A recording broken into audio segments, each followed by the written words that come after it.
Buenas tardes, Buenas tardes, profe. ¿cómo están Buenas tardes. señoritas, caballeros?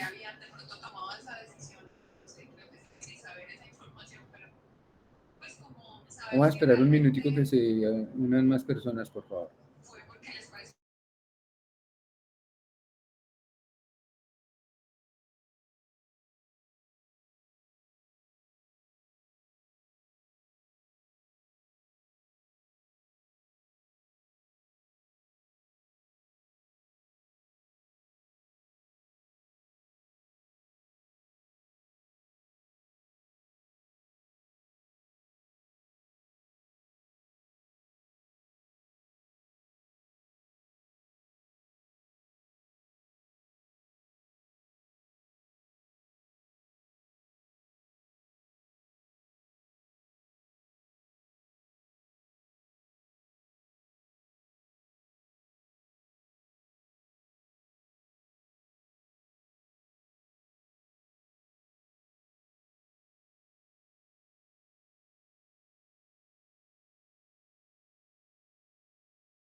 Bueno, muchachos, vamos a continuar entonces con lo que habíamos iniciado la semana, sí, la semana anterior, porque el lunes no tuvimos la posibilidad por el examen de admisión. ¿Sí me están escuchando?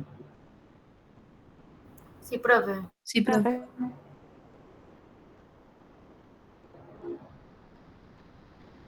¿Ven la pantalla completa? Sí, profe. Bueno, las clases virtuales tienen muchas cosas buenas y es la comodidad que uno puede tener pues para solucionar situaciones complejas como esta, donde tenemos que tener pues como la disponibilidad de no estar en la universidad. Pero tiene algo maluco y es que uno no sabe a quién le está hablando, porque yo no los estoy mirando, ustedes saben que yo interactúo mucho con ustedes en clase con el objeto pues con uno que no se duerman como mucho, de tal suerte que pues voy a intentar hacer la clase lo mejor posible, va a ser cortica, la próxima semana, el próximo jueves, porque el lunes es festivo. El lunes es festivo, entonces el próximo jueves terminamos el curso. ¿Listo? Pues el curso no, el tema mío. Listo, entonces vamos a continuar con lo que venía. Profe, Señora, señorita. profe, yo no sé si pero es que no estoy viendo la pantalla. Ah, entonces espere un segundito, por favor. Profe, pero yo sí la veo. Espere un segundito, yo hago otra cosa a ver si acaso queda mejor así.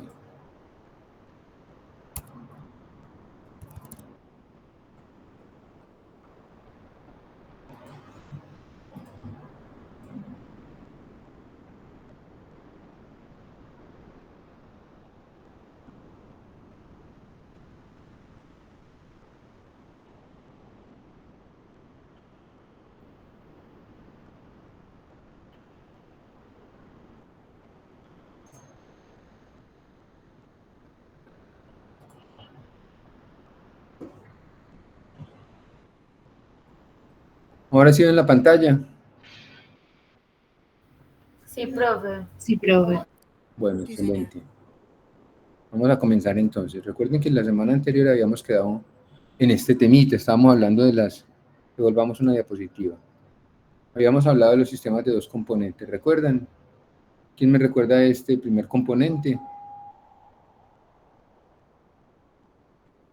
Este primer componente. Este componente tiene una sinasa sensora, no se les olvide, que posee un dominio transmisor, que es el que está conformado pues por la histidina y por la unidad G, y un dominio de receptor que se encuentra en la parte transmembrana. Este es el primer componente. El segundo componente es la parte interna, que tiene un dominio de respuesta, un dominio receptor y un dominio efector, que se llama la unidad RR. Todo esto está entonces unido para poder llevar a cabo un proceso de transmisión de señales. Pues esta transmisión de señales tendrá un objeto fundamental, que es la síntesis de proteína, que es la respuesta a un estímulo del medio ambiente, y habíamos quedado pues como en eso para que lo fusionemos. ¿Quién me recuerda entonces quién es capaz de explicarnos esta diapositiva, por favor?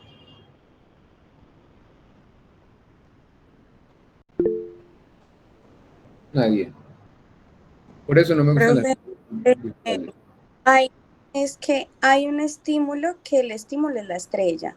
Hay El un estímulo ocasiona autofosforilación del residuo de histidina. correcto, miremos el Y residuo de ya histidina. abajo, la caja G, ese grupo fosfato se transfiere al residuo de dominio del receptor asparagina fosforilable, creo que es. Y tercero, cuando se fosforila la asparagina, activa el regulador y determina la transcripción. Ok, el aspartato. ¿Listo? Ah, perdón. Correcto. ¿Y qué pasa si no, qué pasa si no hay ausencia? Si hay ausencia de la señal.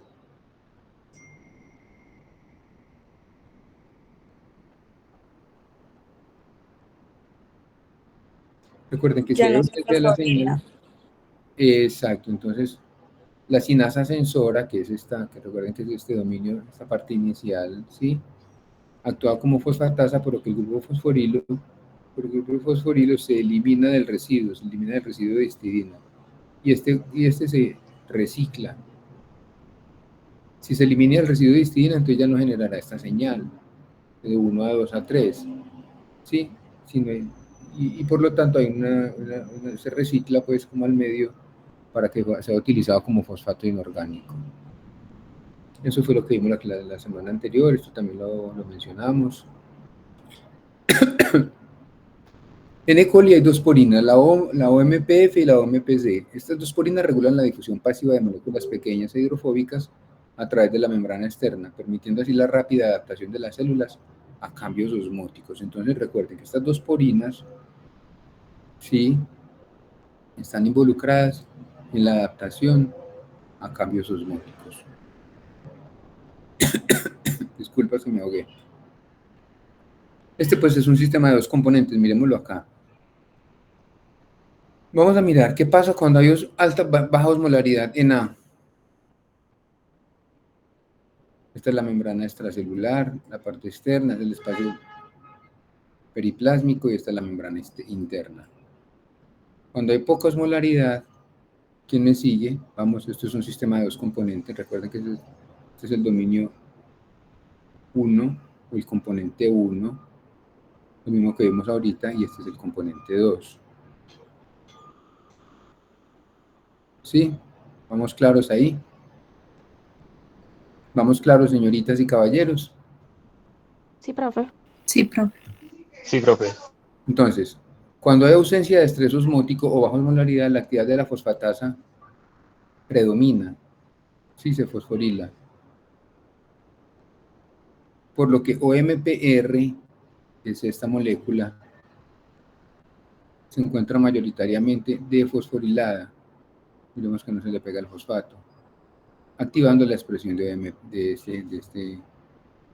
este gen, OMPF+. Caso contrario, cuando hay alta osmolaridad o en presencia de estrés osmótico, se activa MZ. ¿Sí? Hay fosforilación.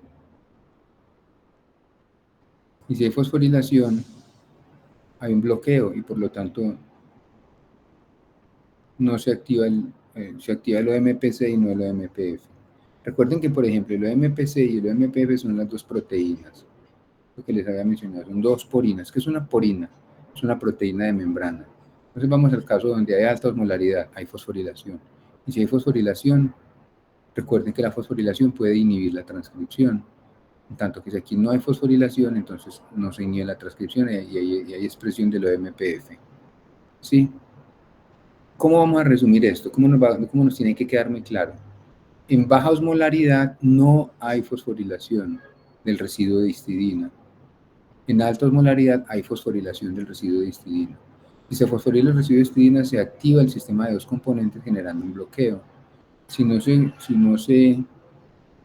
fosforila el residuo de histidina, no se activa el sistema de dos componentes, no se activa, mire que no está fosforilado, esta línea punteada significa que no está fosforilado, y si no se activa, entonces se activa el OMPF. O sea, que el OMPF se activa cuando hay baja osmolaridad, cuando hay no fosforilación, y el OMPC se activa cuando hay alta fosforilación y alta osmolaridad. Esto es una cosa muy, muy, muy importante porque resulta que la fosforilación, cuando nosotros estamos hablando de fosforilaciones, de acetilaciones, de metilaciones, y lo vamos a ver mucho más en biología molecular, o los que ya vieron biología molecular recuerdan que acetilar o de acetilar, metilar y fosforilar tienen un efecto en la expresión de genes. Y esto es una respuesta a un sistema de dos componentes que tiene la necesidad de fosforilar para que se activen unos genes o la necesidad de no fosforilar para que no se activen otros. Entonces, por ejemplo, devolvámonos acá. Si yo digo que hay dos porinas que se llaman la OMPF y la OMPC, yo voy a decir que la porina OMPF va a generar transcripción en ausencia de qué?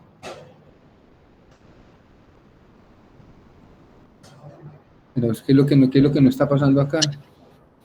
Osmolaridad. En ausencia de baja osmolaridad, pero en ausencia de fosforilación de la De la histidina. Histidina. En tanto que la OMPC se va a generar un bloqueo, va a haber un bloqueo de la OMPF, por lo tanto se va a expresar la OMPC cuando hay una fosforilación. ¿De acuerdo?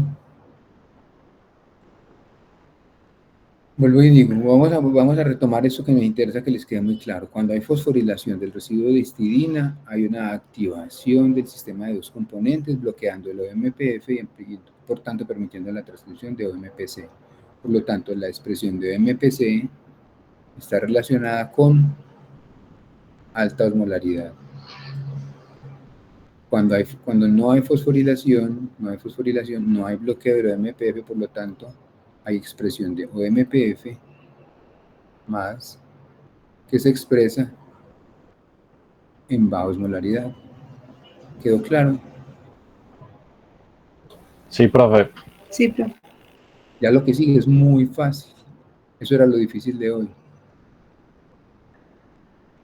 ¿Qué es quorum sensing? Resulta que los microorganismos, todos los microorganismos, tienen la capacidad de sensar lo que le está pasando a ellos en el ecosistema, en su entorno. Pero ese sensar no solamente es sensar nutrientes, no solamente es sensar estímulos, no solamente es sensar factores tóxicos para la célula, también es sensar cuántos individuos, cuántas unidades formadoras de colonia, cuántas células hay en ese entorno.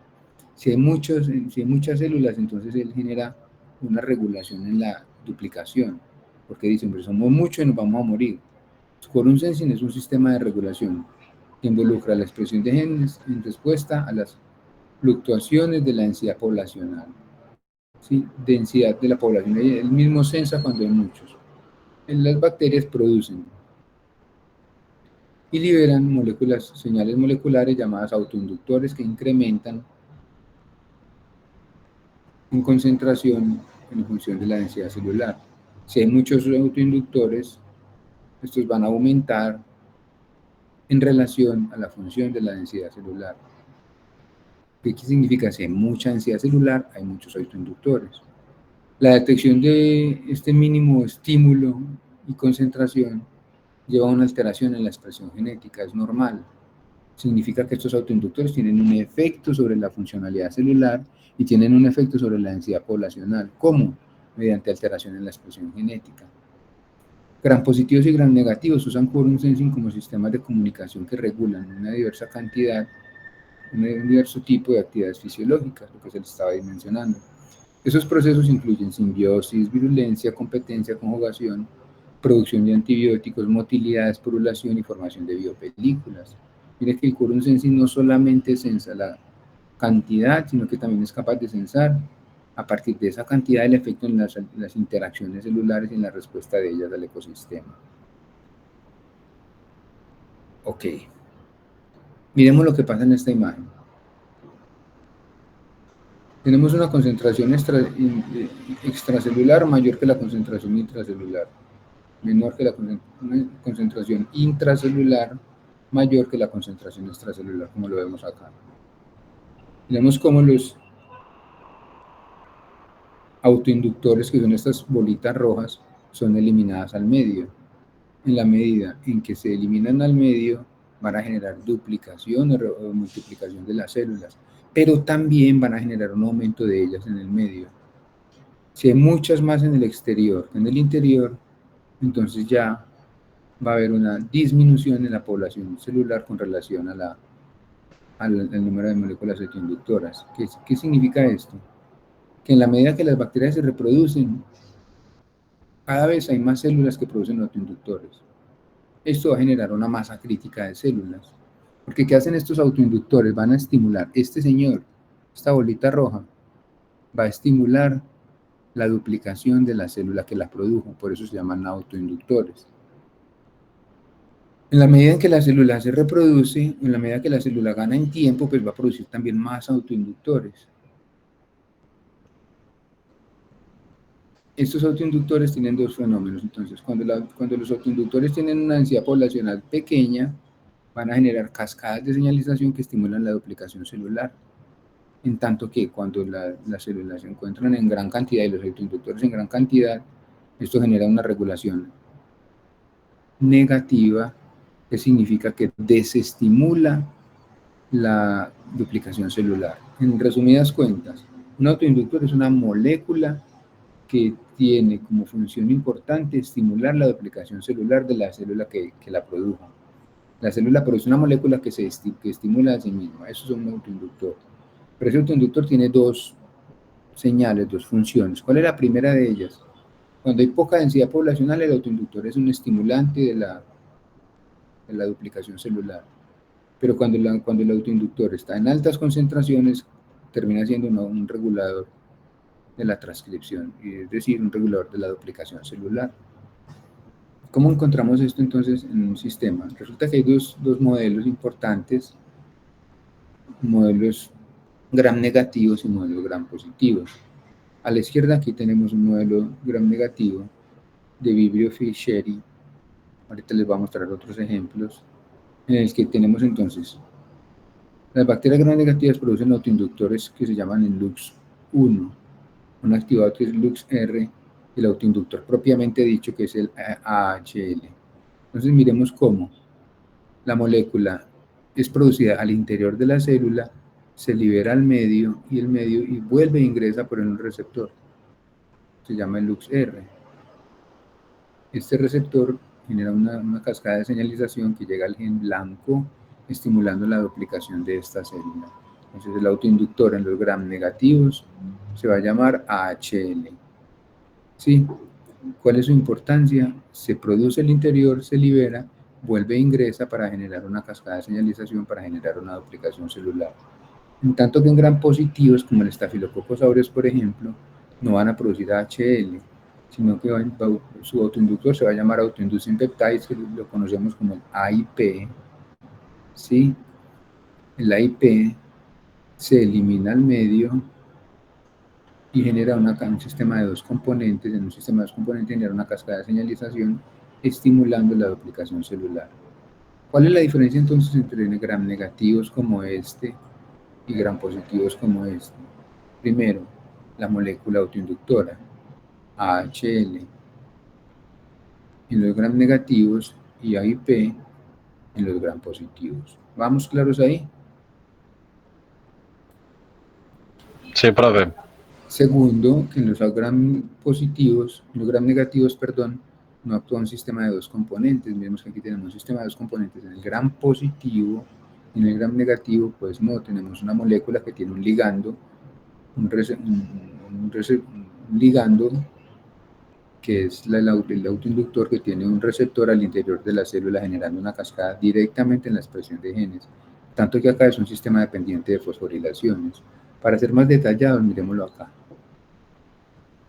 Lo repito, me encanta repetir esto. Miren ahora de una imagen más bonita. Al interior del gram positivo se produce el autoinductor que se llama el AIP. Este AIP genera un propéptido, o es un propéptido, perdón. Este propéptido se libera al medio y madura al unirse a un péptido maduro completo que se encuentra en el exterior. Este autoinducing peptide, este péptido completo, tiene un receptor en un sistema de dos componentes, como lo vemos acá. Un sistema de dos componentes porque tiene un dominio, una proteína de membrana. Esto rojito es una proteína transmembrana que genera fosforilación, como lo vimos acá. Sí, un sistema de dos componentes con fosforilación. Acá lo estamos observando, un sistema de dos componentes con fosforilación que tiene un efecto sobre la transcripción, ya que afecta la funcionalidad de la RNA polimerasa. Esto es lo que ocurre en un gram positivo. En un gram negativo ya no se va a llamar un propéptido ni un AIP, sino que se va a llamar un AHL, como lo mencionamos acá atrás, un AHL. Este AHL es liberada por la célula, ingresa en un receptor al interior de la célula, como lo vimos acá atrás también, un receptor al interior de la célula que va a tener un efecto directo, no dependiente de fosforilación, sobre la transcripción de genes y por tanto la funcionalidad celular. Las dos imágenes son lo mismo, sino que una me pareció se podía complementar y al yo mostrarles 2 veces lo mismo de 2 maneras diferentes, quizás nos quede muy claro que en gram positivos vamos a depender de un sistema de 2 componentes de fosforilación, tanto que en gram negativos pues no es un sistema de 2 componentes, es un sistema que directamente actúa sobre la transcripción, primero. Segundo, que en gram positivo se produce un propéptido que se va a madurar al exterior de la célula, en tanto que en gram negativo es una molécula autoinductora que no necesita madurar al exterior de la célula. ¿Sí? Tercero, que el receptor del autoinductor en los gram positivos está en la membrana, en tanto que el receptor de los gram negativos está al interior de la célula. Así las cosas nos queda clara la diferencia de cómo se sensa un gram positivo y cómo se sensa un gram negativo, la cantidad de bacterias, la cantidad de individuos que hay en un ecosistema mediante los que, gram positivos mediante los que, propéptidos al interior que en el exterior se llaman los autoinducing peptides, los AIPs. En gram negativos es el autoinductor directamente, que no tiene que madurar. ¿Quién me repite cuáles son las 3 diferencias entre cómo sensa una bacteria gram positiva y una bacteria gram negativa y cómo responde a estos autoinductores? ¿Quién se anima? Profe, Se llama joven. ¿cómo? ¿Usted cómo se llama? Juan Pablo. Juan Pablo, lo que pasa es que como tengo la pantalla completa, no sé con quién no sé quién está hablando. Listo, pero entonces cuéntame a ver cuáles son las diferencias. Recuerdo dos. Primero la molécula. Sí, Y la otra que recuerdo son los receptores, que en la gram negativa está al interior y en la gram positiva está en la membrana. entonces la molécula de gram positivo es una IP, la de gram negativo es un HL. Pero ¿cuál es la Sí. otra diferencia muy importante? Muy importante, Juan Pablo. Es eso que en gram negativo es lo del propéptido y en... En gram Ah, no, positivo. al revés. Mire que les puse moradito ahí para que la memoria nos ayude. En gram positivo es un propéptido que afuera se convierte en un péptido maduro. Pero este péptido, ¿de dónde tiene el receptor? En Afuera, la membrana. membrana. Por lo tanto, es un sistema de 2 componentes porque hay un proceso de fosforilación de la molécula. Miren que aquí tenemos una ATP que se convierte en una ADP. A esta moleculita me faltó ponerle un fósforo acá que se une al receptor para que se pueda llevar a cabo la transcripción. Entonces no se nos olvide, son 3 diferencias fundamentales. Primero, el gram positivo a producir un propéptido que está inmaduro al interior y maduro al exterior. El gram negativo es un autoinductor que se encuentra maduro de una vez, pero los dos tienen que salir. Segunda diferencia, el receptor del gram positivo es un dominio transmembrana, mientras que el receptor del gram negativo es una molécula que se encuentra al interior de la célula. Tercera diferencia, que en el gram positivo hay un sistema de 2 componentes dependiente de la fosforilación, en tanto que en el gram negativo es un sistema directo que no depende de la fosforilación. ¿Quedó claro, muchachos? Sí, profe. Bueno, me encanta eso. Miremos cómo sucede en Klebsiella pneumoniae. Un ejemplo. Vamos a mirar esta imagencita. Juan Pablo, punto 1 para tu parcial tercero. ¿Listo? Listo, profe. Vamos a mirar esta imagen todos, vamos a concentrarnos, vamos a mirar que es un gram negativo que se llama Klebsiella pneumoniae. Muy importante productor de neumonía, sobre todo en niños. ¿Cómo hace la Klebsiella pneumoniae? Este mouse está más sensible de lo que yo puedo controlar. Si es un gram negativo, es un sistema dependiente de fosforilación. No. No, correcto. Entonces, ¿quién me explica, por favor, este sistema?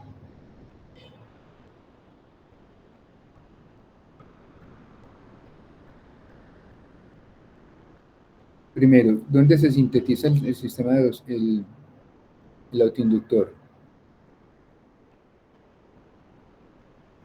Al interior, no. al interior, correcto. Este autoinductor sale por una porina, por una membrana, por una proteína de membrana que es un poro. Se va para el exterior y vuelve e ingresa por otra proteína. Pero ¿dónde está su receptor? Al interior de la célula normalmente. Entonces se sintetiza al interior y su receptor también está al interior. ¿Qué hace entonces este autoinductor en Klebsiella pneumoniae? Mire todas las funciones que tiene. La producción de pilis, de fibrias, de cápsula, importante en la adquisición de hierro, en la síntesis de lipopolisacáridos, en la formación de biopelículas, Dios mío bendito, en la formación de biopelículas, en la biosíntesis de proteínas importantes para la regulación celular. ¿Qué significa eso? Que un sistema de un autoinductor está involucrado en muchas funciones celulares. El ejemplo en Klebsiella pneumoniae, mire que está involucrado en 7 funciones fundamentales. Esas 7 funciones fundamentales son dependientes de la autoinducción. ¿Sí? Entonces un autoinductor no solamente es un sistema de censar células compañeras, sino de censar qué otro tipo de requerimientos tiene la célula para poder interactuar con el ecosistema. Le expliqué entonces la de Klebsiella pneumoniae. ¿Quién nos cuenta lo de Staphylococcus aureus? ¿Cómo funciona el Staphylococcus aureus? Vuelvo y les muestro casi lo mismo, pero ya con un ejemplo típico y claro en los microorganismos bastante representativos de la microbiología humana. Diferente a Juan Pablo, ¿alguien quiere explicarnos esta imagen? Profe, también es gramnegativo, ¿cierto? Pero no te escucho, estás hablando como muy lejos tal vez, no te entiendo bien. Que sí, ese también es gram negativo. No, Pues es porque porque mire la membranita. Y el gran positivo que es lo que sintetiza.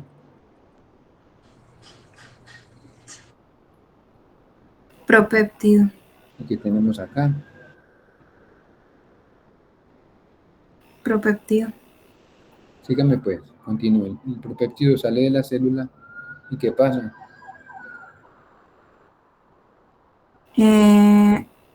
Péptidos autoinducibles Sí, señorita, y ese péptido tiene un receptor ¿dónde?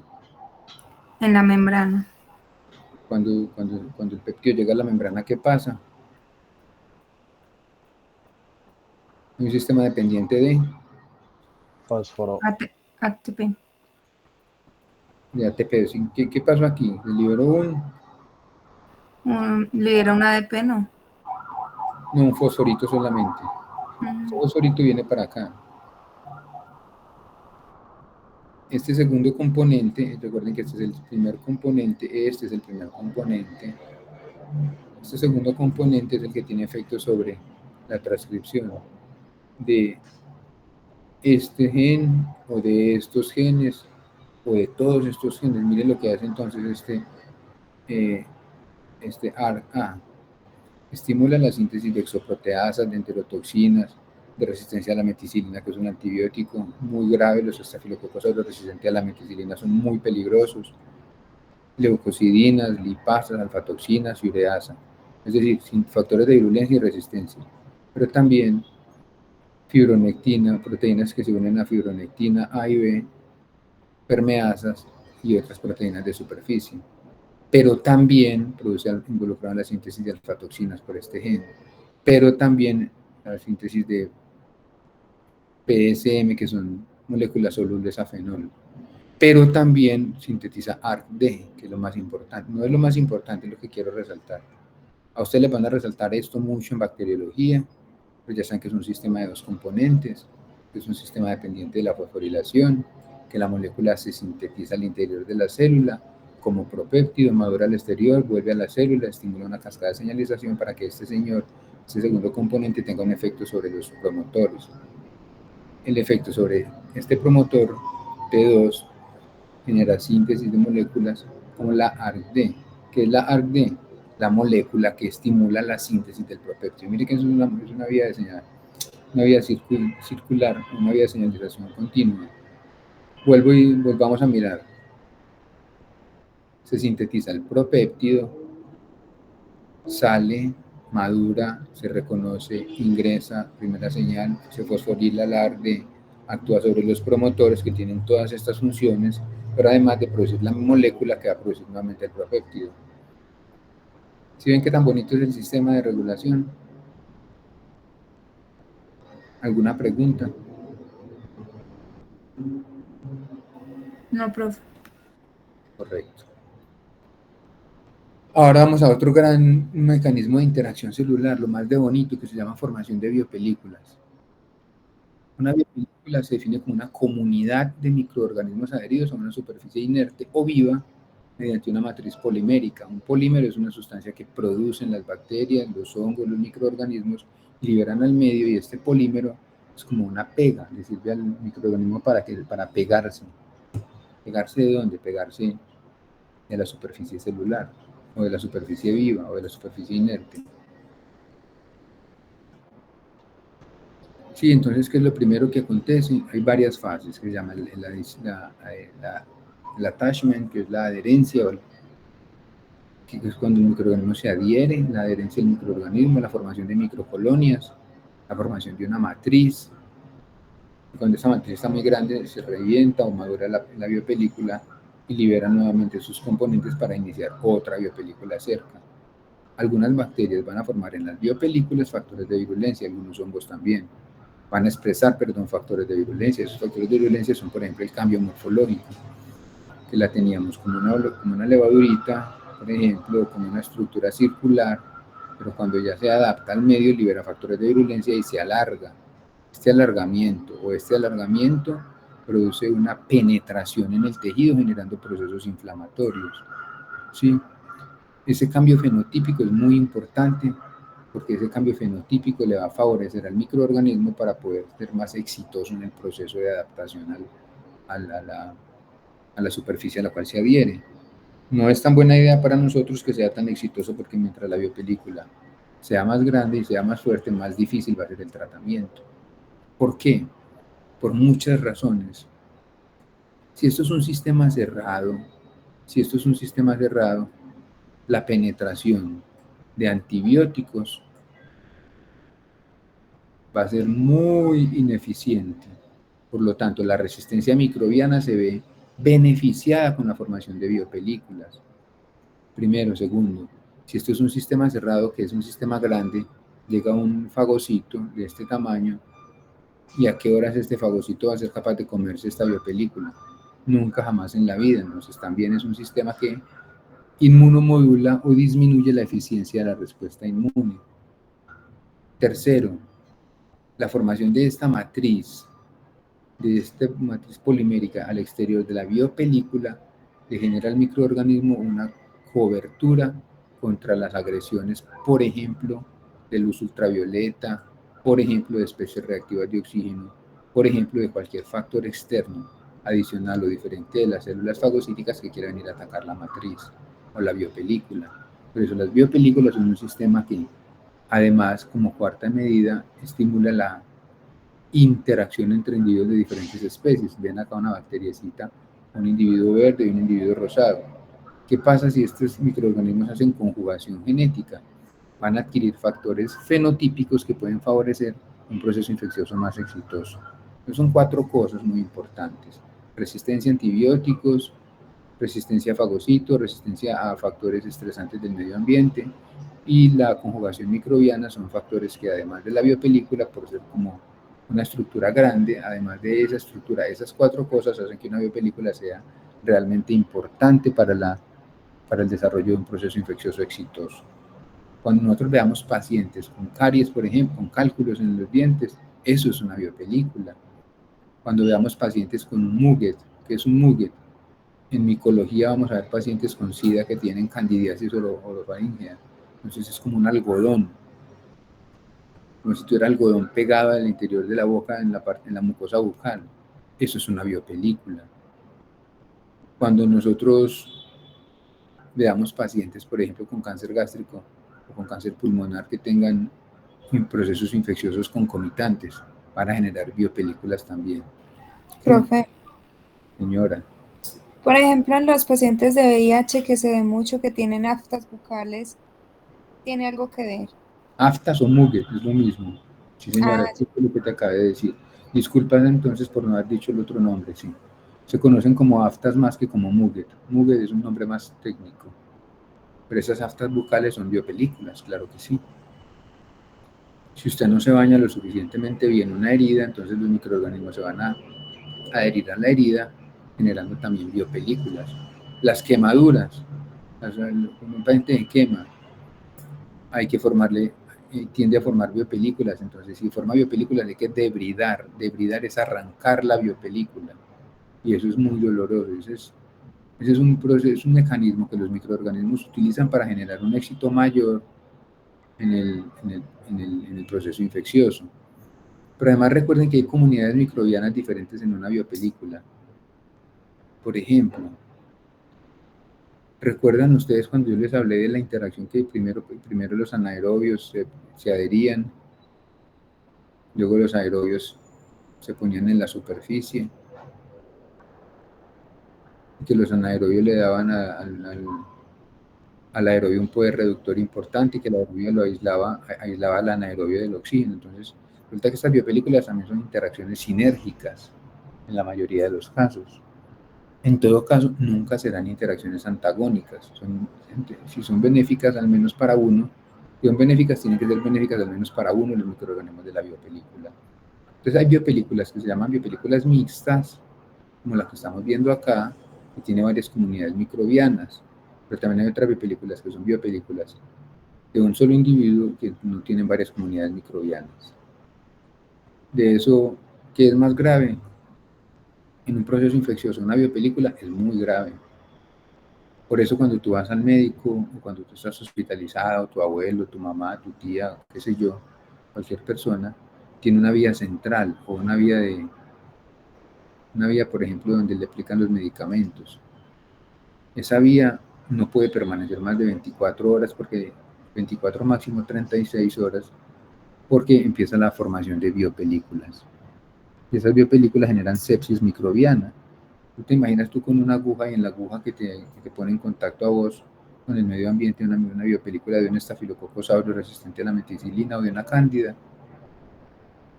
Se disemina por la sangre y si es un paciente inmunocompetente, entonces genera una sepsis, o si no mínimamente una bacteremia transitoria. Luego van a mirar la diferencia entre eso cuando estén viendo bacteriología. ¿Listo?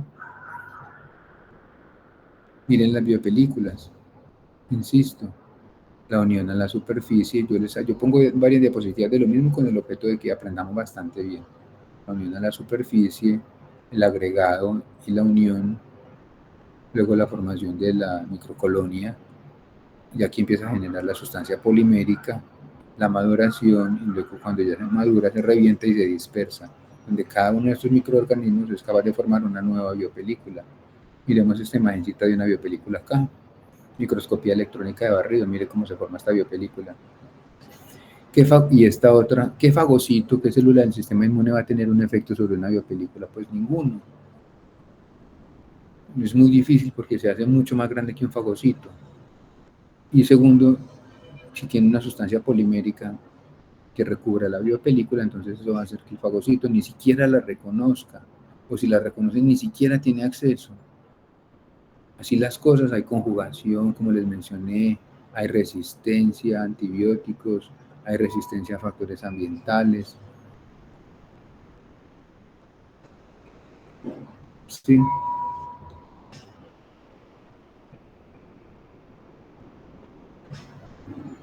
Se sugiere que aproximadamente el 70%, mire qué cantidad, de todas las infecciones bacterianas están relacionadas con biopelículas. Y pueden estar relacionadas o no con dispositivos médicos. A una mujer hace 30 años, vamos a dar el ejemplo, hace 30 o 40 años, cuando tenía un bebé se quedaba 2 o 3 días en el hospital. Ahora no, ahora tienen un bebé y si están en buenas condiciones el mismo día se van para la casa, con el ánimo de disminuir este tipo de formación de biopelículas o de procesos infecciosos en el interior del hospital. Porque cada día esto es más grave, muchachos. Esto es un asunto de un problema de salud pública bastante grande.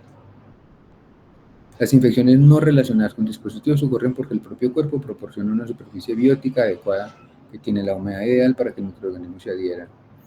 Y definitivamente, si el sistema inmune no está bien, pues también es un factor importante para la formación de biopelículas. Las biopelículas vamos a ver 3 ejemplitos.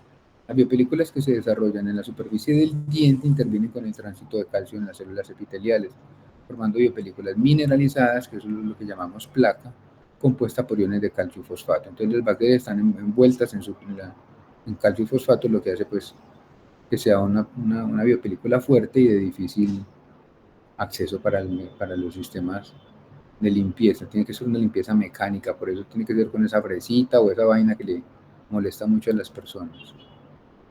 A través del torrente sanguíneo se transfieren microorganismos a la metáfora, o sea, causando osteomielitis, es decir, a la parte interna del hueso.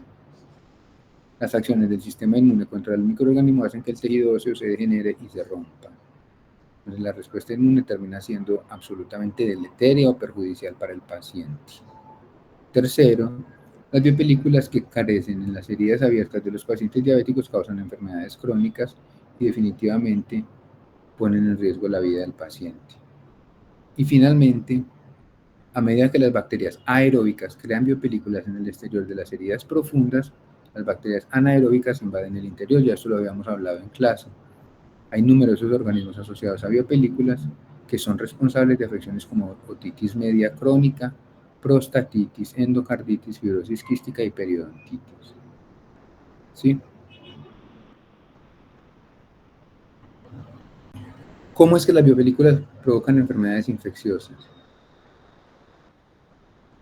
Cuando una biopelícula se revienta y desprende células, las células generan infecciones en sangre y infecciones en orina. ¿Por qué? Porque se disemina por sangre y llega hasta cualquier parte del cuerpo, incluso la vejiga y los riñones, para generar procesos infecciosos urinarios. De manera que la cistitis, la infección urinaria, no necesariamente es un proceso exógeno, la mayoría de las veces es exógeno, que significa que proviene del exterior, sube por la uretra femenina o masculina, generando procesos infecciosos. Más común en la mujer, evidentemente, por el tamaño de la uretra, porque su aparato genital es abierto, generando procesos mucho más comunes. Pero la mayoría de las veces es exógena porque proviene de afuera, pero no siempre. Puede ser endógena porque provenga de una biopelícula al interior, lo cual es muy grave. Significa que si teníamos una biopelícula en un tejido distal, el sistema urinario, y aparece un proceso infeccioso en el sistema urinario, entonces significa que esa bacteria ya ha recorrido todo el cuerpo, entonces podemos pensar en que un proceso infeccioso se puede desarrollar en cualquier tejido. ¿Es claro eso? Sí, profe. Perfecto. ¿Cómo más? ¿Cómo más las biopelículas pueden provocar enfermedades infecciosas? Las células pueden intercambiar plásmidos de resistencia dentro de las biopelículas. Recuerden que los plásmidos son estas estructuras genéticas episomales circulares que pueden otorgarle al microorganismo atributos que no tenía antes, como la resistencia microbiana. Entonces, lo afectaría a la biopelícula porque favorece bastante pues, como esa conjugación conjugación genética. La disminución de la susceptibilidad de las células a los agentes antimicrobianos, como ya les mencioné ahorita, porque no hay acceso, porque no hay vascularización, porque no hay forma de que el antimicrobiano penetre la biopelícula, pues no hay forma de tratarlo con antimicrobianos. Por eso siempre hay que debridar, limpiar la herida. Romper la biopelícula es mucho más conveniente que dejarla ahí. Aunque romper la biopelícula puede liberar lipopolisacáridos de la pared celular de los gram negativos que generan fiebre. ¿Recuerdan eso? ¿Recuerdan eso? ¿Recuerdan eso? Sí, profe. La producción de endotoxinas por las biopelículas asociadas a las bacterias usualmente son endotoxinas, aunque pueden producirse exotoxinas también. La resistencia del sistema inmunológico del huésped. No la resistencia del sistema, no, hay que escribir mal, la resistencia al sistema inmunológico del huésped. Estas son las 5 cosas por lo cual una biopelícula puede provocar enfermedades infecciosas y puede incluso agravarlas. Estas son las 5 razones que nos tienen que quedar supremamente claras en el contexto de la biopelícula. ¿Listo? Sí, profe. Hay varios estudios que han demostrado que los catéteres urinarios los catéteres venosos centrales, los stents, que son lo que está al interior del sistema cardiocirculatorio, los lentes de contacto y sobre todo para nosotros que trabajamos con microorganismos, los dispositivos intrauterinos y las líneas de agua de sillón dental. Imagínense el agüita que le echan a uno cuando le dicen juáguese. Son susceptibles a la adhesión microbiana y por tanto a la formación de biopelículas. Pero los catéteres se insertan para administrar líquidos, sangre y productos sanguíneos, productos farmacéuticos, alimentos, para monitorización hemodinámica, la luz exterior o interior de los catéteres, y esto por tanto puede generar biopelículas. ¿Por qué? Porque si un catéter ingresa cualquier cosa de estas es un nutriente para una bacteria. Segundo, las rutas de transmisión de microorganismos incluyen el ascenso por la superficie exterior del catéter o la transmisión a través del canal principal. Por donde está el catéter, por ahí penetra el microorganismo, porque ya hubo una lesión, una injuria al tejido, generando una exposición del tejido a los microorganismos. Sí, le estoy ayudando con un catéter, pero si es menester hacerlo, pues será menester cuidarlo. Las plaquetas y otras proteínas, las plaquetas forman biopelículas para generar sistemas de coagulación.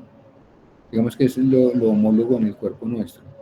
Pero hay otras proteínas tisulares formando películas acondicionadoras en la superficie de los catéteres. Pero estas plaquetas entonces retienen sangre, retienen glóbulos rojos y son fuente nutricional para los microorganismos que se encuentran al lado de esta biopelícula. Además, también tiene adhesinas como la laminina, fibronectina y fibrinógeno que facilitan la adhesión del microorganismo a la al tejido superficial corporal. Cuando a ti te meten una aguja, te genera una injuria o una lesión pequeña en el tejido. Esa lesión siempre genera una pequeña hemorragia o un pequeño sangrado, pues que puede ser inclusive imperceptible. Pero los microorganismos, un glóbulo rojo, dos glóbulos rojos que se liberen, una biopelícula pequeña que se forme con plaquetas, favorece pues entonces la llegada del microorganismo y la colonización de ese tejido. Entonces es muy importante pues tener en cuenta eso. ¿Preguntas? No, profe, todo bien. Bueno, ¿quién me explica esto entonces? Esta clase es muy bonita. Yo quería estar en el laboratorio porque me parece que es la interacción de lo que nosotros hemos visto para poder comprender cómo los microorganismos son capaces de formar una estructura resistente a todos los factores adversos y favorable incluso a su evolución, porque aquí hay un contexto evolutivo lo más interesante. Si hay conjugación, estamos hablando de adaptación, y si es una adaptación genética, se llama evolución. Entonces, si hay una evolución, tenemos en cuenta que las biopelículas son biosistemas que favorecen la evolución del microorganismo. Mire qué es lo que tenemos acá, una bacteria. Mire la bacteria, mire cómo está acá.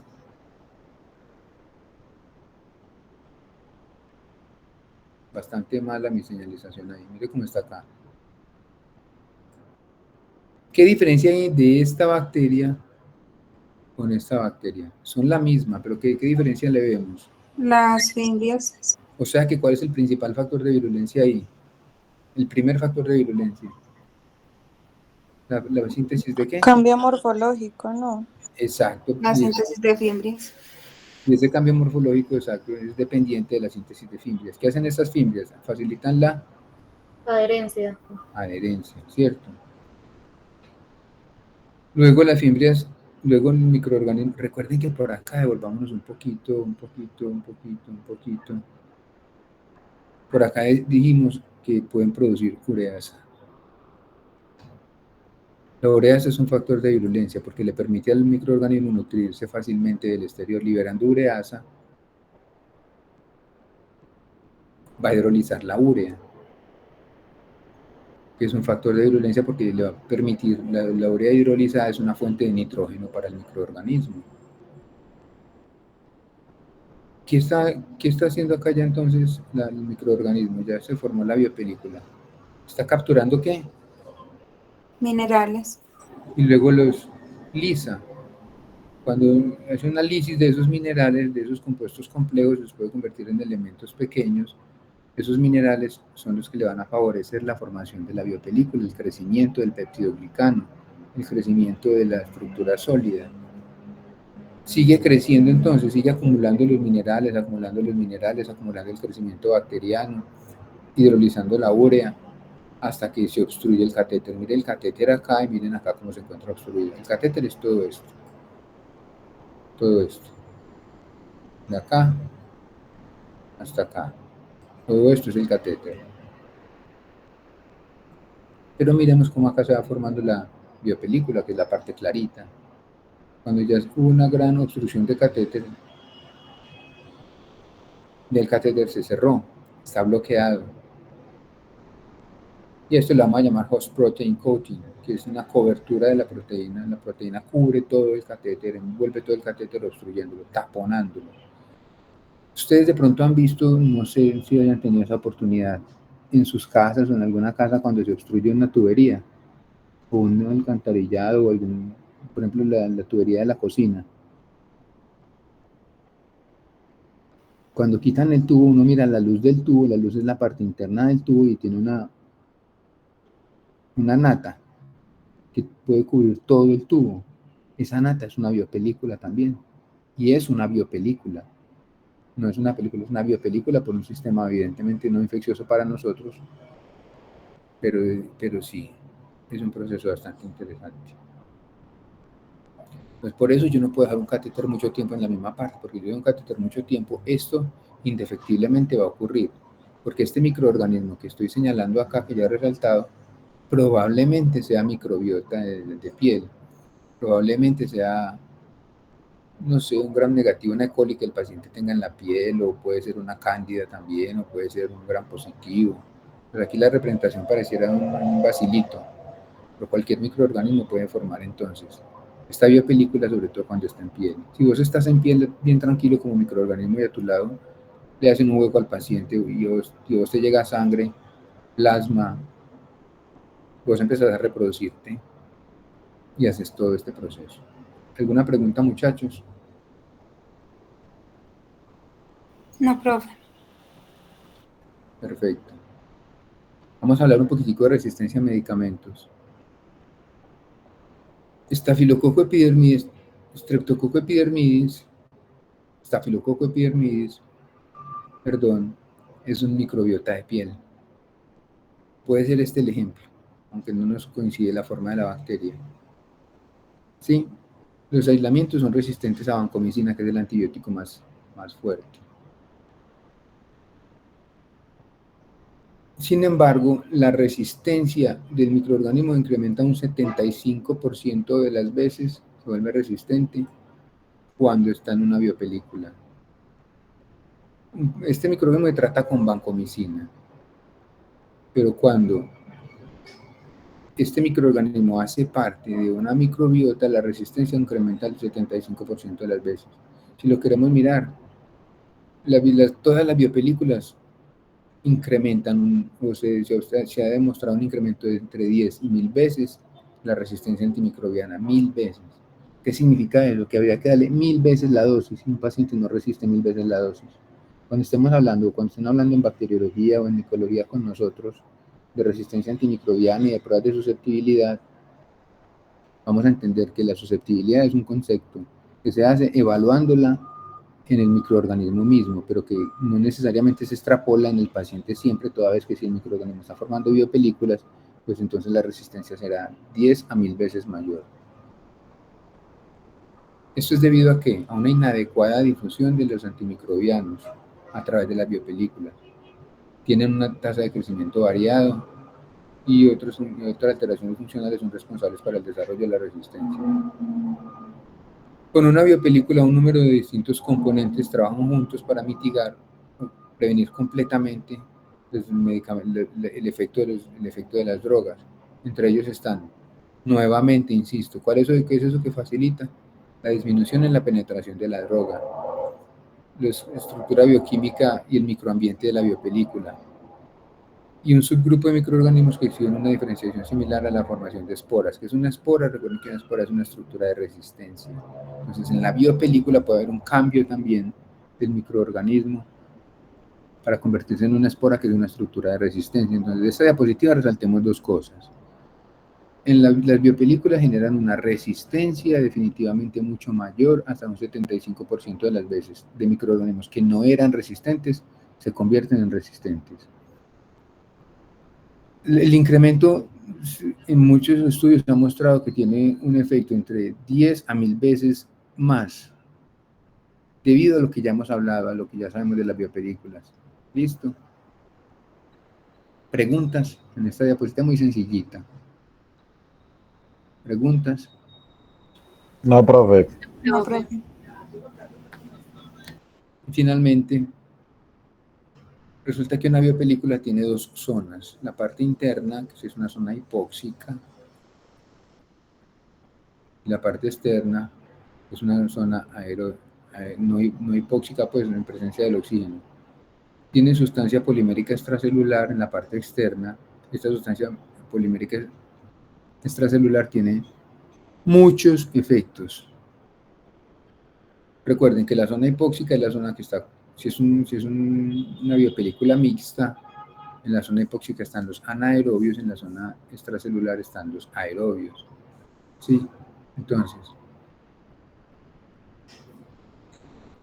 vamos a mirar varios efectos. Primero, una biopelícula disminuye el tratamiento antibiótico, como lo vemos ahí. Me disculparán, pues, pero no tienen que memorizarse ni aprenderse todo este tipo de contestas eléctricas chiquiticas.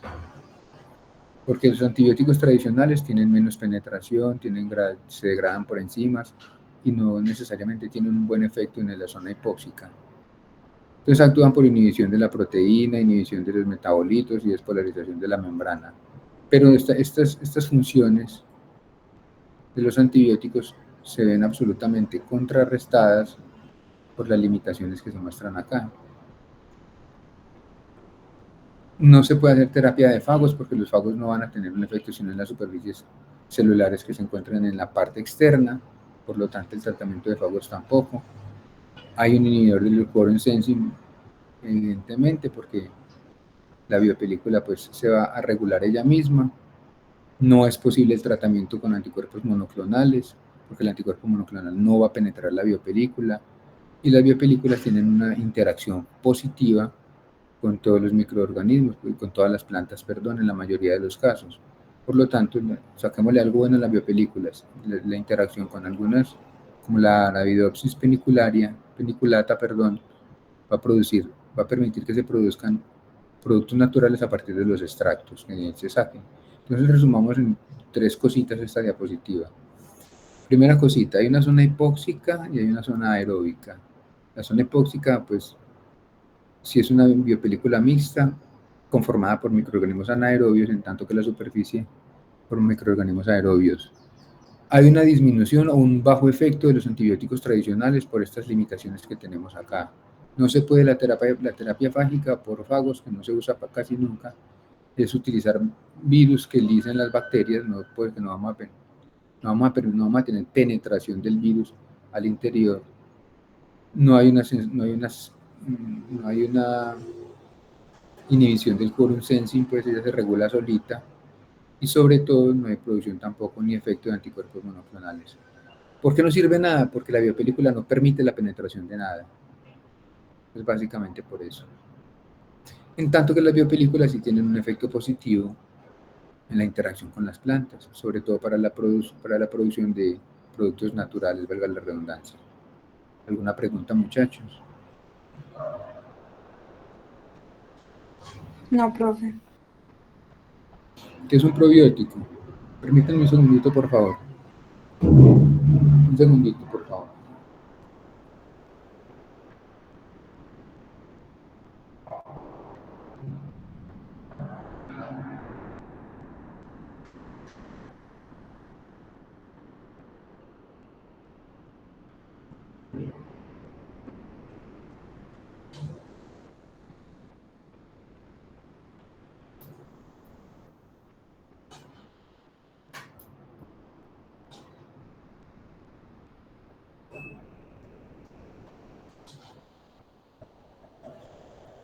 Un segundito que se me va a descargar el computador, tengo que conectarlo.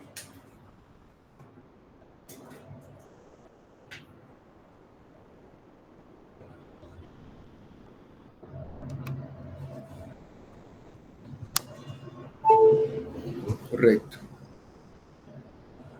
Miren todos los efectos que tienen los probióticos sobre las biopelículas, evidentemente. Si liberamos peróxido de hidrógeno, hay un crecimiento del patógeno. Si en el probiótico se incrementan la liberación de lipasas, hay formación de biopelículas.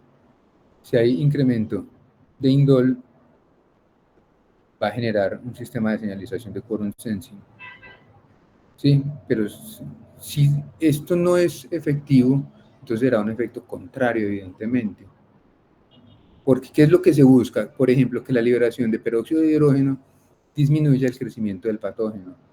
La de lipasa disminuye el biofilm y la del indol disminuye el quorum sensing. Y la liberación de ácido láctico, todas las vías de señalización. Esto es lo que se busca, eso es lo que se quiere, pero no es lo que...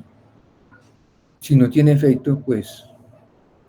Digamos que los probióticos son como la manera en que se está intentando controlar la formación de biopelículas a nivel del tracto gastrointestinal y a nivel del tracto respiratorio superior.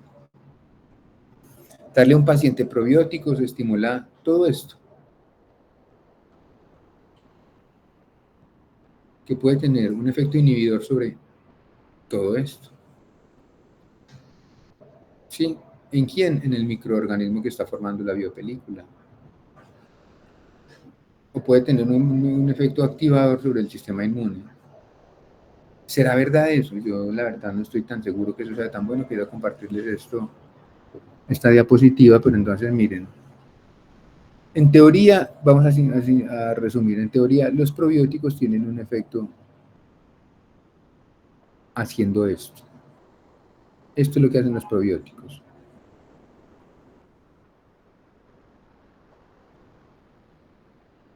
Y esos probióticos haciendo esto, inhiben esto. O estimulan esto. En teoría, un antibiótico estimula la producción, estimula el sistema inmune, por ejemplo. Un probiótico, por ejemplo, inhibe la formación de biofilm. Entonces, si yo les preguntara, que no les voy a preguntar eso, ¿cómo se inhibe la formación de biofilm por un probiótico? Ustedes van a decir, se inhibe la formación de biofilm por la liberación de lipasas, por incremento en la liberación de lipasas. Los probióticos liberan lipasas que inhiben la formación del biofilm. Entonces, esto es lo bueno y esto es lo malo para la bacteria, lo bueno para nosotros. ¿Alguna pregunta, muchachos? ¿Saben qué es un probiótico?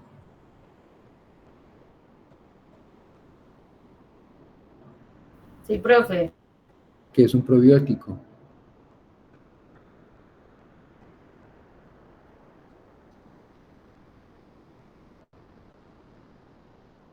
¿Están ahí todavía?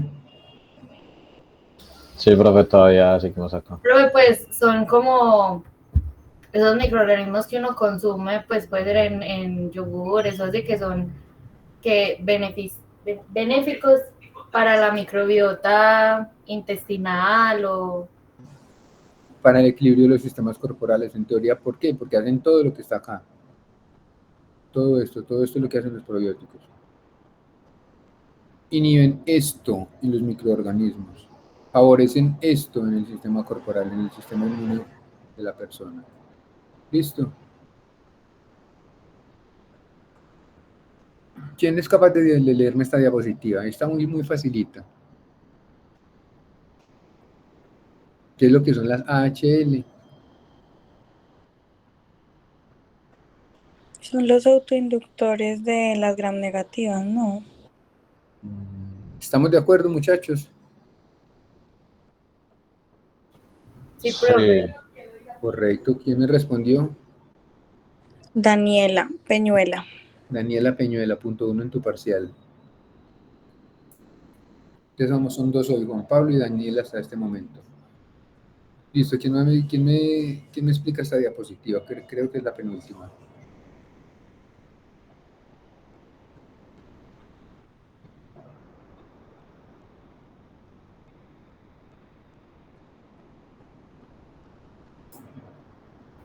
Profe, pues que hay una bacteria que hace bueno, están mostrando 3 tipos de quorum sensing.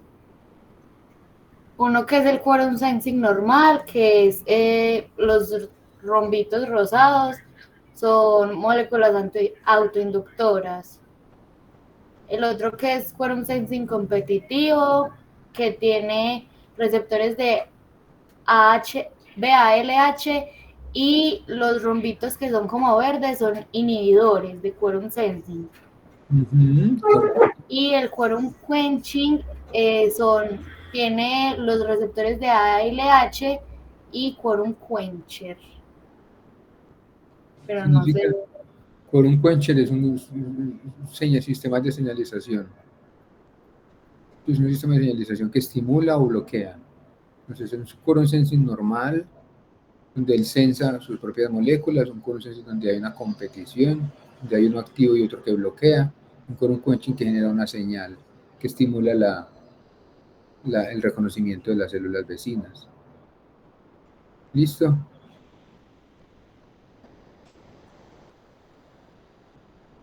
Y terminamos con quimiotaxis. Las células somáticas, las bacterias y otros organismos unicelulares o multicelulares diriguen sus movimientos de acuerdo a ciertas sustancias químicas del entorno.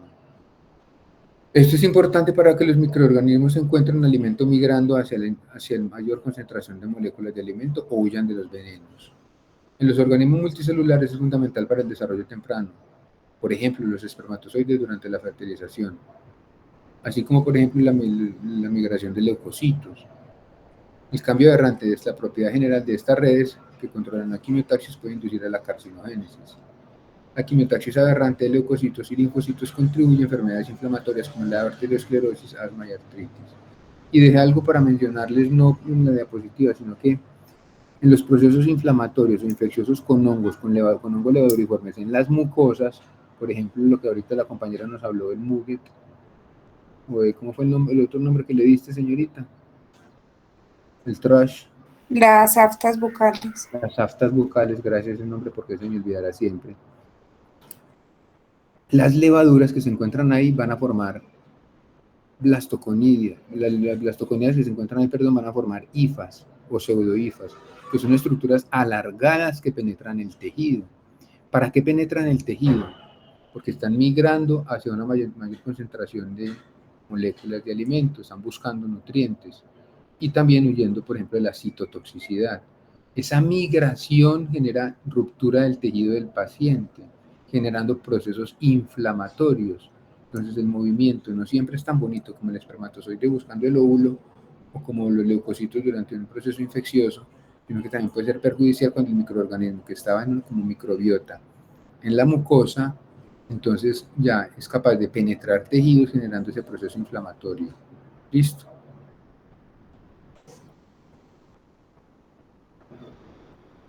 Vamos a hablar un poquitico de las conexiones entre la quimiotaxis bacteriana y las enfermedades de humanos.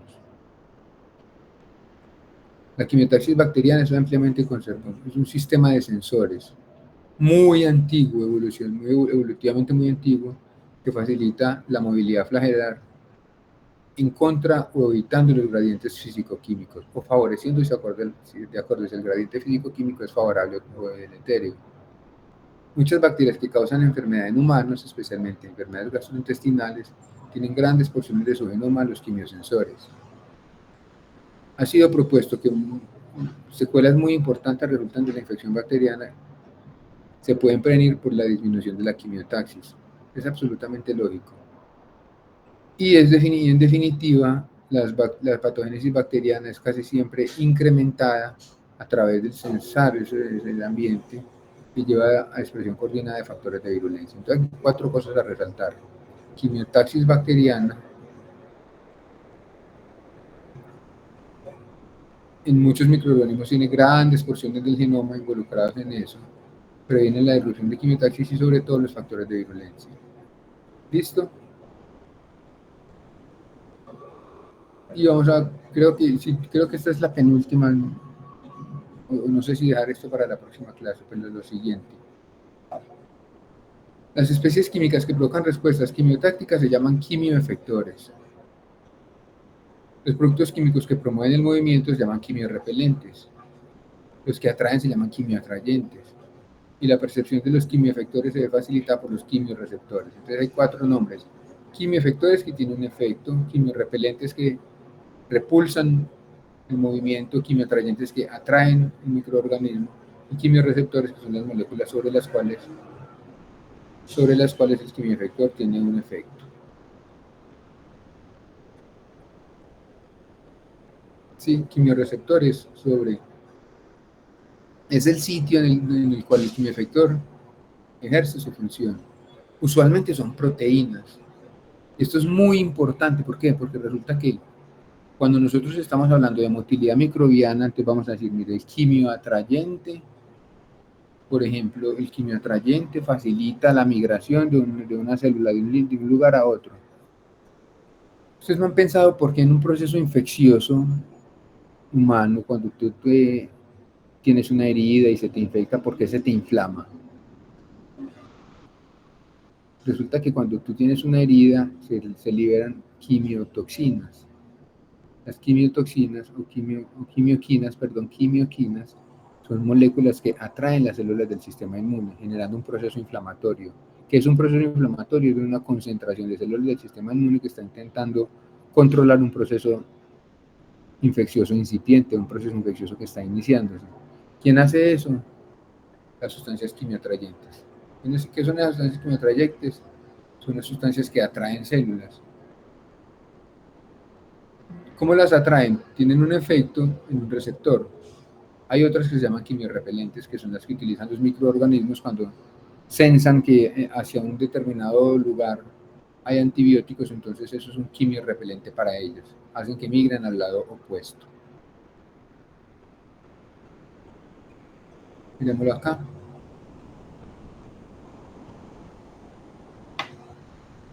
Nuevamente, quimioatrayentes y quimiorrepelentes. Cuando no hay efecto, un quimioatrayente hace que el microorganismo migre y busque la sustancia. Un quimiorrepelente hace que el microorganismo evada la sustancia. ¿Sí?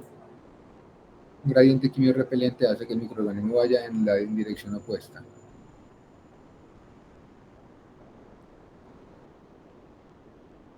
Y terminemos aquí con esta diapositiva. Creo que sí. Esta es la última, porque terminemos con estas 3 diapositivas mejor. ¿Qué es un prodromal? Es una fase de incubación, como la ventana. Cuando tú tienes un proceso infeccioso, el microorganismo se adhiere. El prodromal es como el tiempo que transcurre entre el proceso infeccioso y la aparición de la enfermedad. Es como la ventana o el periodo de incubación.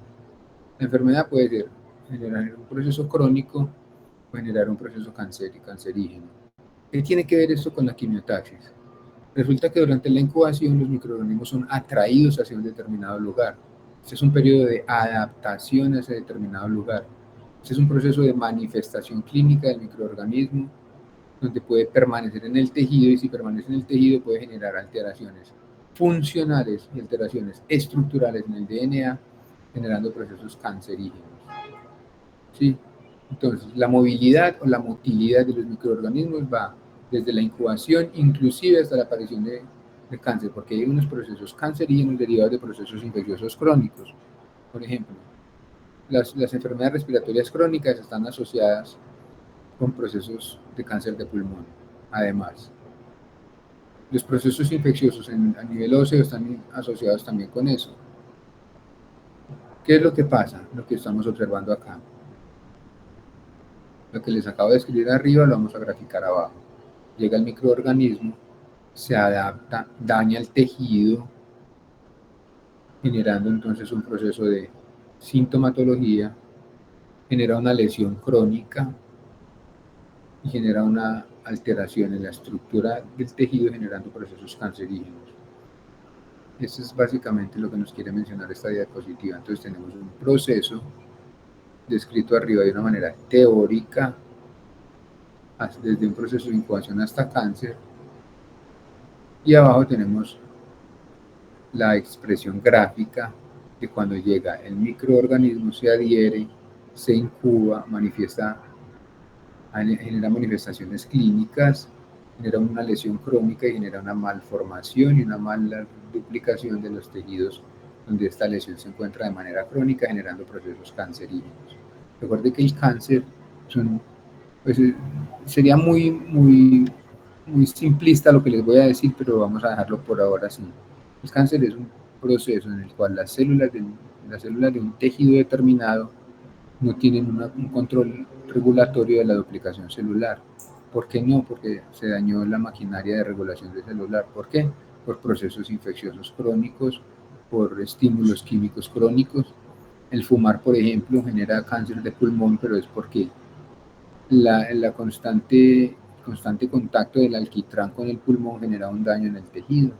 Y ese daño en el tejido se vuelve irreparable, generando una alteración estructural y genómica de las células del pulmón, generando pues ese tipo de cáncer.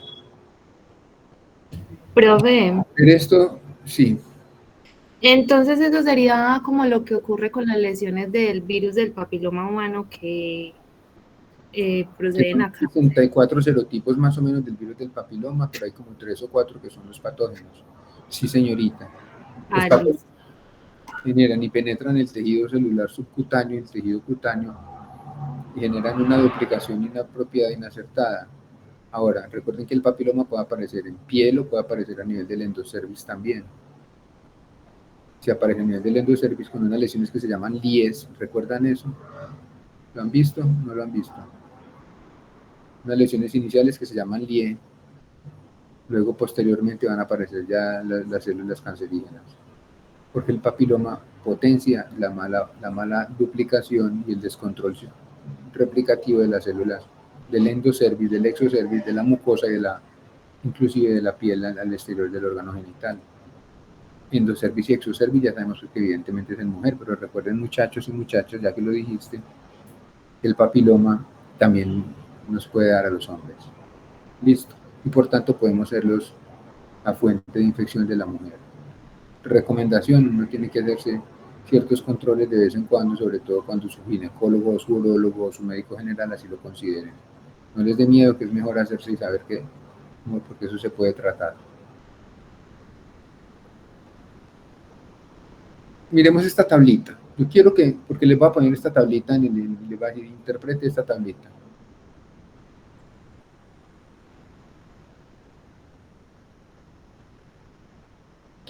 ¿Ustedes cómo interpretarían esto, muchachos? Miremoslo bien. Esta es la última, la otra diapositiva no la vamos a mirar. Esta es la última, se los prometo. Pero interpretemos esta tablita.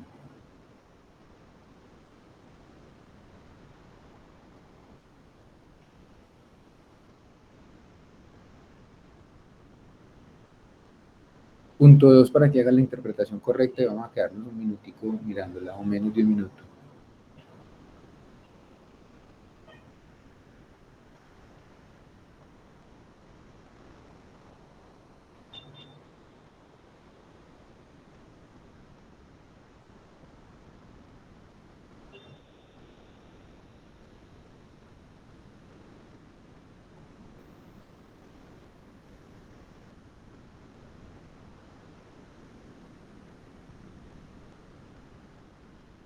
Listo, ¿alguien se anima?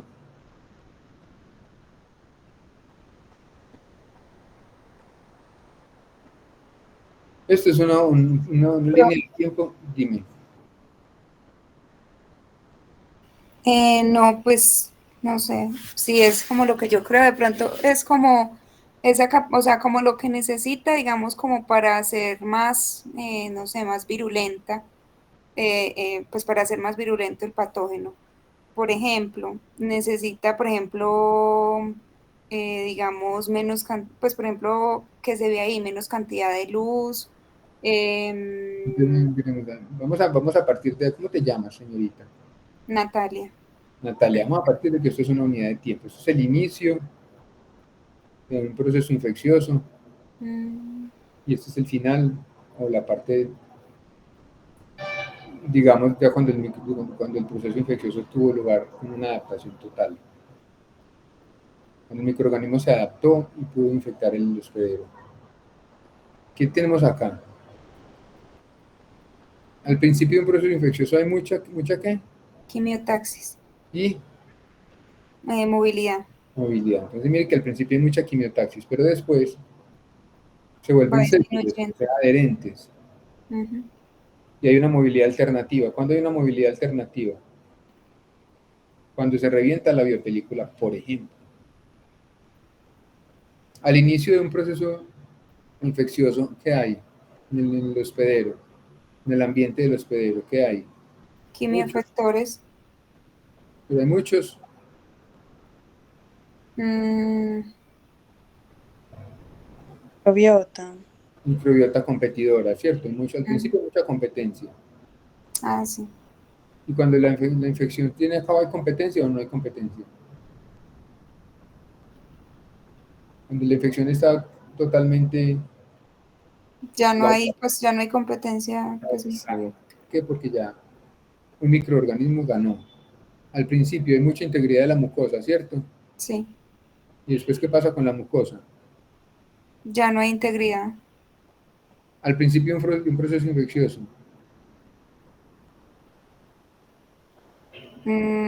Poca, pues, no sé, poca cantidad de oxígeno, claro, y al final, ya mucha. al principio que hay muy poca cantidad de quién. No Se sé. llama especies reactivas, Reactivos del oxígeno. Ujú. de oxígeno y de nitrógeno. Hay pocas especies reactivas de oxígeno porque hay un proceso infeccioso que no existe todavía. Pero cuando un proceso infeccioso es muy alto, ¿qué? Está consolidado, ¿qué? Hay Ya muchas hay especies, muchas especies reactivas. ¿cierto que sí?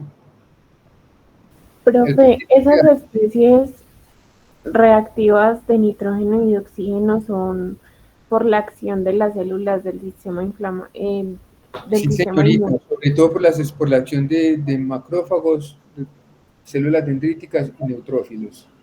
No, listo, profe, gracias. Al principio, ¿qué hay? Hay mucho. ¿Hay daño de tejido o no? No, no hay daño. Y al final, Ya es demasiado el daño. pues Natalia, repítame lo que yo le voy señalando para que se gane pues el punto 2. Bueno, primero, la bacteria presenta pues quimiotaxis y movilidad, pero pues con el tiempo esa disminuye. Vamos a decir así, en la medida en que el proceso infeccioso se va consolidando, la movilidad, Disminuye. Ujú. porque al principio son muy poco, ¿qué significa sésil? Sésil significa adherente. Al principio las células están poco adheridas, pero luego son muy adheridas. Ujú. Al principio tienen una movilidad alternativa baja, porque tienen una movilidad quimiotáctica, y al final tienen una movilidad alternativa alta. Alta. Ujú. Correcto. ¿Por qué? Porque recuerden que cuando se daña la biopelícula, la movilidad del microorganismo se hace más eficiente. Ahora, eso era con relación al microorganismo, ahora con relación al hospedero, en sus quimioefectos y nutrientes. Con relación al hospedero, tiene al principio como más poca fuente de nutrientes, pero a medida pues que avanza el proceso infeccioso ya pues tiene como más cantidad de nutrientes. No, Y lo del morado, ¿de qué está hablando? bueno, no, estaba hablando con relación al hospedero. Pues al principio hay mucha competencia de la microbiota y ya pues al final del proceso ya no hay prácticamente competencia. ¿Por qué no hay competencia, Natalia? Porque, mm, no sé, porque ya digamos, como ya lleva un proceso, ya digamos, cogió como fuerza, por decirlo así, entonces ya Vamos a decir, correcto, vamos a decir, no hay competencia porque el microorganismo que está causando la infección desplazó a los demás microorganismos de la microbiota, los eliminó, los sacó de competencia, los sacó de carrera. Al principio todos están peleando por generar infección, pero el que se adapta y genera el proceso infeccioso y por lo tanto ya no hay competencia. ¿Por qué no hay competencia? Porque el que genera infección se consume los nutrientes por los cuales estaba compitiendo con los demás. Entonces se adapta mejor. Ahora, la integridad de la mucosa al principio, ¿cómo es? pues está completamente íntegra y al final del proceso pues ya no hay integridad de la mucosa. Perfecto. Al principio hay muy poca disponibilidad de oxígeno. En el lumen porque el tejido está intacto. Ujú, Cuando el tejido se daña, entonces hay mucha presencia de oxígeno, ¿cierto? sí. Siguiente. Al principio pues hay pocas especies reactivas de oxígeno y de nitrógeno. Porque no hay un proceso infeccioso consolidado, pero que cuando se consolida, Ya cuando se consolida ya hay muchas especies reactivas. cuando no está consolidado en la infección, el daño en los tejidos es No hay daño pues en los tejidos prácticamente y ya al final pues sí, ya hay completamente daño en los tejidos. correcto. Esto solamente era para mostrarles las quimioatrayentes para cada microorganismo, salmonela, pseudomonas, las moléculas, pero pues era más para mencionarles que cada microorganismo tiene su propia molécula que lo quimioatrae. ¿Sí? Preguntas, muchachos. Siempre es mejor estar en el aula, sobre todo cuando uno es...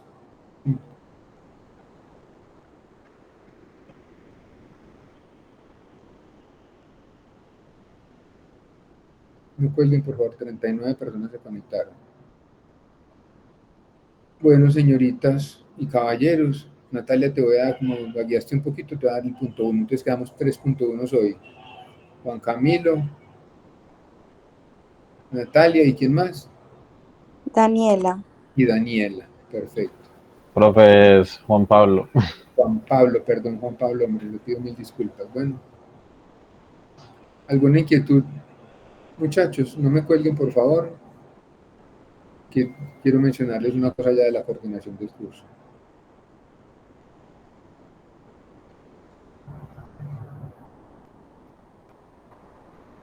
Perfecto, resulta que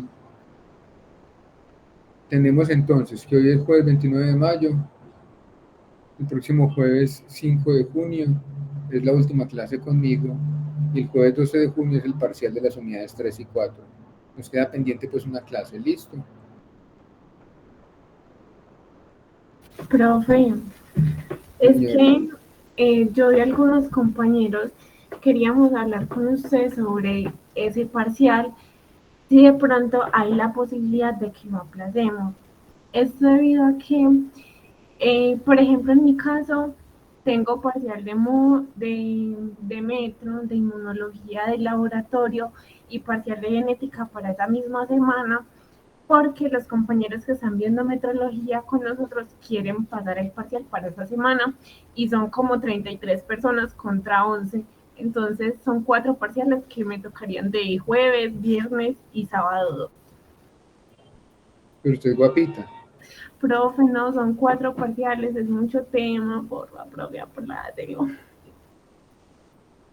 Pues Bien. igual, si nos podría colaborar con esa fecha, no sé qué otros. Lo que pasa es que como ya no hace, bueno, yo voy a mirar a ver qué posibilidades hay, pero no les puedo prometer nada diferente a que evaluaré la posibilidad, listo. Y si fuera así, solamente se los puedo aplazar para el lunes 16 de junio. No, profe, sí, está bien, o sea, con tal de que no, pues a mí me ayudaría mucho que no fuera la misma semana, porque literal. ¿Y todos están de acuerdo con eso? Profe, el lunes no es festivo. Ah, no. No, el lunes, no es el lunes, lunes, ¿cuándo sería esto? El lunes 16 de junio, no.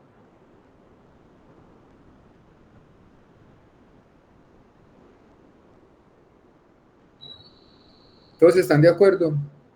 Si les da malojera, si hay alguno que esté en desacuerdo, por favor me escribe con una persona que esté en desacuerdo y yo no puedo aplazar el parcial porque el cronograma ya fue como hecho.